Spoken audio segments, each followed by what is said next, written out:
یہ قرآن مجید میں اللہ تعالیٰ فرماتے ہیں قل ان کان آباؤکم و ابناؤکم و اخوانکم و ازواجکم و عشیرتکم و اموال اقترفتموها و تجارت تخشون کسادها و مساکن ترضونها احب الیکم من اللہ و رسولہ و جہاد فی سبیلہ فتربصوا حتی یأتی اللہ بامرہ۔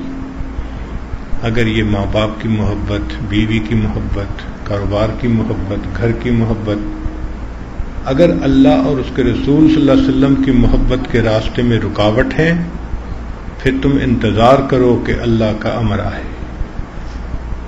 مقصد بتانے کا یہ ہے کہ یہ سب محبتیں اپنی جگہ جائز ہیں، لیکن اگر یہ اللہ تعالیٰ کی محبت میں رکاوٹ بنے تو پھر تم ان محبتوں پہ پاؤں رکھ کے آگے گزر جاؤ، تمہاری منزل کوئی اور ہے۔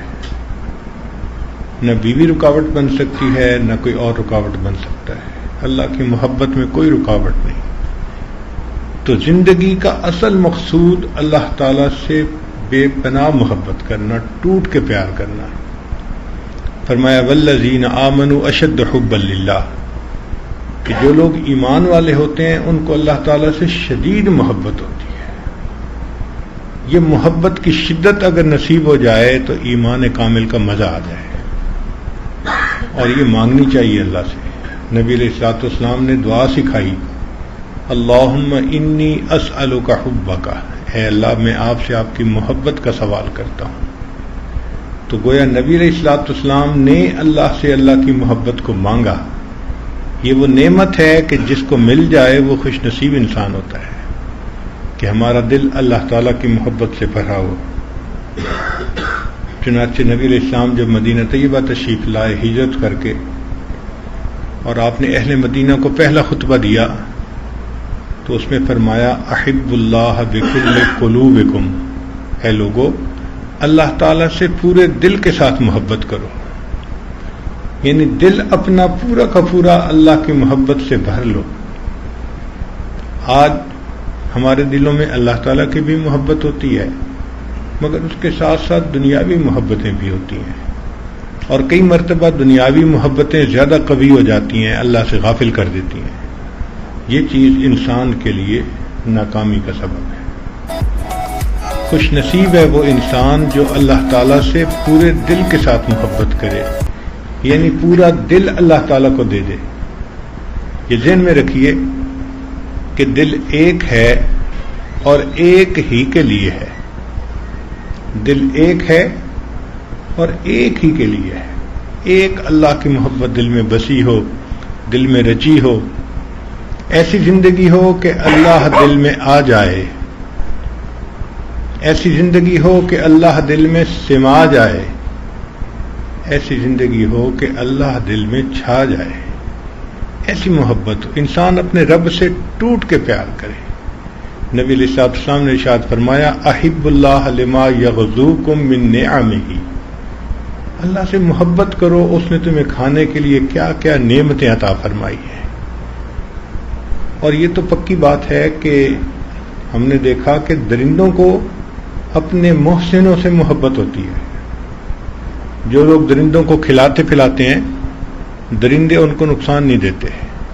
آپ نے نہیں دیکھا سرکس میں شیر کے منہ میں ہاتھ ڈال دیتے ہیں، شیر کچھ نہیں کہتا۔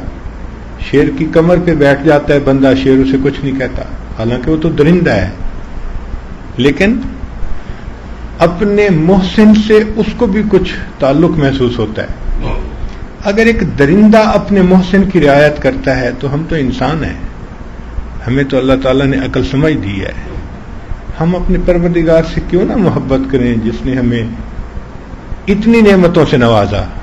ذرا غور کیجئے، اللہ تعالیٰ بینائی نہ دیتے ہم اندھے ہوتے، گویائی نہ دیتے ہم گنگے ہوتے، سماعت نہ دیتے ہم بہرے ہوتے، اللہ تعالیٰ صحت نہ دیتے ہم بیمار ہوتے، مال نہ دیتے ہم فقیر ہوتے، کھانا نہ دیتے ہم بھوکے ہوتے، لباس نہ دیتے ہم ننگے ہوتے، گھر نہ دیتے بے گھر ہوتے، اولاد نہ دیتے ہم لاولد ہوتے، علم نہ دیتے ہم جاہل ہوتے۔ اللہ تعالیٰ اگر ہمیں دنیا میں عزت نہ دیتے ہم ذلیل ہوتے، آج جو ہم دنیا میں عزتوں کی زندگی گزارتے پھر رہے ہیں، یہ اس مولا کا کرم اور احسان ہی تو ہے، یہ سب اس کی نگاہ کرم ہے۔ یہ خزاں کی فصل کیا ہے فقط ان کی چشم پوشی، وہ اگر نگاہ کر دیں تو ابھی بہار آئے۔ یہ جو بہار زندگی میں ہم دیکھتے ہیں نا خوشیوں کی، یہ اللہ کی رحمت ہوتی ہے، نگاہ کرم ہوتی ہے اس کائنات کے مالک کی، جس وجہ سے ہماری گاڑی ٹھیک چل رہی ہوتی ہے۔ فیکٹریوں میں آپ نے دیکھا کہ جب مشین ٹھیک چل رہی ہو، پروڈکشن ٹھیک مل رہی ہو، تو نتیجہ یہ ہوتا ہے کہ اس کی نگرانی کرنے والا صحیح مشینوں کی نگرانی کر رہا ہے۔ اگر نگرانی نہ کرے تو پھر تو مشینیں بند ہو جائیں اور وہ پروڈکشن نہ ملے جو ملنی چاہیے تھی۔ بالکل یہی مثال کہ اگر ہماری زندگی میں سب کام ٹھیک چل رہے ہیں تو یہ خود بخود ٹھیک نہیں چل رہے، چلانے والا پروردگار ٹھیک نگرانی کر رہا ہے، وہ ٹھیک ہم پر مہربانی فرما رہا ہے، تبھی تو ہمارے سارے کام سیدھے ہو رہے ہیں۔ تو ہمیں چاہیے ہم اللہ رب العزت سے ٹوٹ کے پیار کریں جتنا کر سکتے ہیں۔